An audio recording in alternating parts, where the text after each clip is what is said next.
I'm Polly Bath, and I travel throughout the country helping to manage and change difficult classroom behaviors that interrupt instruction. Today, I'm going to answer one of your questions. What should I have done with a kid who stole food from another student and then, when they were caught, tossed the food on the floor and threw a huge tantrum? First of all, the tantrum piece is something you have to take care of right away. So don't get caught up in the story about the food or stealing the food or throwing the food. When we're dealing with a tantrum, we've got to remember this. Now, Dan Siegel's work, when he talks about the autonomic nervous system, to me makes a lot of sense.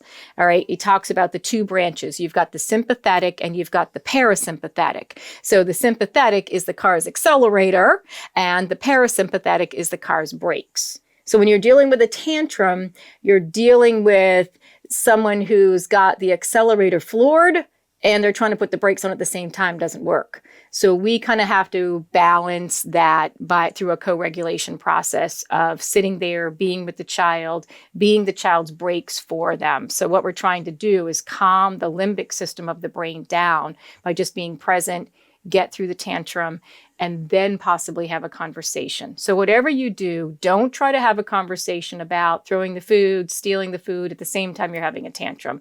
Get that autonomic nervous system in check first. Get that in balance. Then, if you want to have a conversation about the food issue, you can. But here's what I see. When I try to have a conversation about what triggered the tantrum, oftentimes the child re-escalates or they have no idea why they did it in the first place. So be super careful that you don't get into a conversation once the tantrum is over with processing or over-processing. Like, do you know it's not okay to steal somebody else's food? Why did you take somebody else's food? Why did you throw it on the floor? See where I'm going there? You could make the situation worse. So kind of hold back on that. But then I'm going to really observe that child and say, what are they getting from taking somebody else's food, and then when they're confronted, throwing it on the floor? That's another issue. I might have to rearrange their seating. I might have to just keep my eye on them a little bit more because they're doing it for a reason. So you're dealing with three issues here. One is get through the tantrum. The second is when a child is caught doing something, they threw it on the floor. And so therefore they don't know what to deal with. They don't take responsibility for their own behavior. And the third thing is, why do you reach over and take somebody's food in the first place? So instead of looking at it as a big, huge problem, break it down into the three separate things that it is.